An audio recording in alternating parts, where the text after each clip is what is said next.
supporter shield! Polish up the hardware! The trophy is coming back to Chester! Now, how in the world am I supposed to follow that up? For the second time in team history, the Union took home the Supporter Shield for the best record in the MLS, and they begin their playoff push Sunday at Subaru Park. And we are thrilled to welcome the guy who made that call, radio voice of the Union, Dave Leno, and Union legend, radio analyst, and part of the Union Insider Show. We've got Sebastian, also known as Seba Letu. Good morning, guys. Good morning. Thank you so much for joining us. You're already getting us so excited. I love talking about this team. I want to get into it. Of course, we're just a couple of days away. What do you think some of the key things are for this team heading into playoffs? I think, it's just play the same way they play all season long. It's been a long season, but like you say, we won the Shield, which is one of the hardest trophy to win. Yeah. And now we have the home advantage. So the key is to have the fan going, showing, supporting as it's been all year long. And I think the player will take care of business. Absolutely. Thank you so much for having us, first and foremost. And Philadelphia and the surrounding area really needs to rally around this Philadelphia Union team. Win the Shield, like you rightly said, for the second time. First one in 2020, win it again in 2025. Seba and I were on the broadcast for the majority of the season, and we can tell you this. It's a 20-win season for the team, the best defense. They've had 14 shutouts.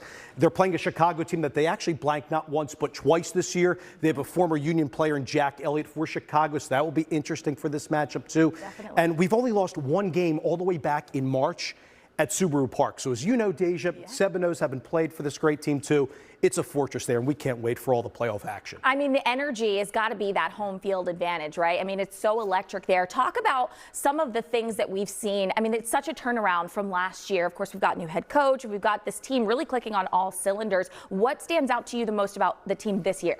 I think the way they play with the energy, I feel like, pressing, from the first minute to the last, especially at home at Subaru Park, they try to bring the fan into the game. And when you hear my guy right next to me, with the hype when he's scoring the goal, it's how we feel, in a stadium. So it's always, great to see the team, going on the front foot, try to press, try to win the ball high and score as many goals as they can. Absolutely. I got to give credit to Bradley Cardinell, Sean Rudy, Mitch Hildebrand, all the Frank Licht assistant coach, Phil Wedding, goalkeeper coach, the athletic training staff, all the way down from Ernst Tanner and Matt and the technical staff.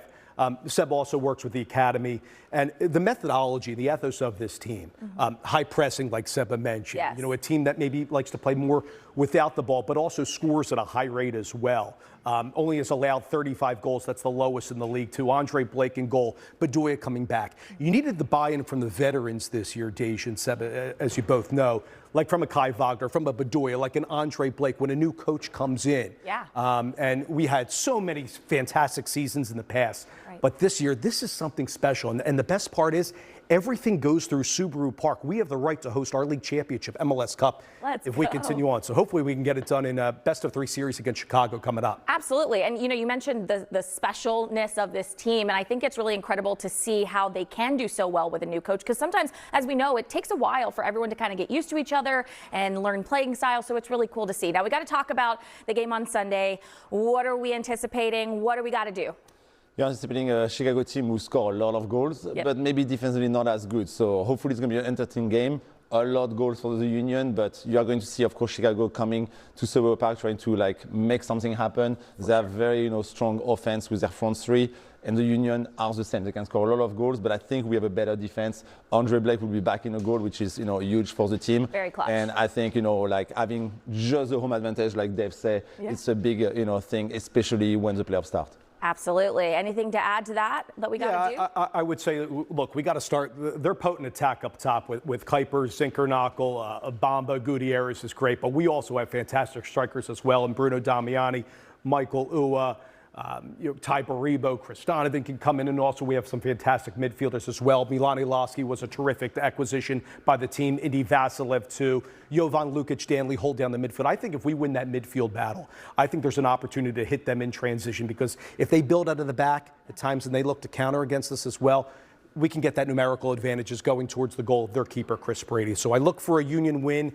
It's game one. There's probably more importance to 7, I know, in a best of 3 for game 2. But game 1, you got to take care of business at home. And it's going to be a fantastic atmosphere at the park. Oh, absolutely. We got to start out strong. We're hoping for a win. Guys, thank you so much for joining us, getting us excited for Sunday. We appreciate it. Let's go Union. Yeah, let's go Union. Let's get it done. Exactly. We'll send it over to you, ladies.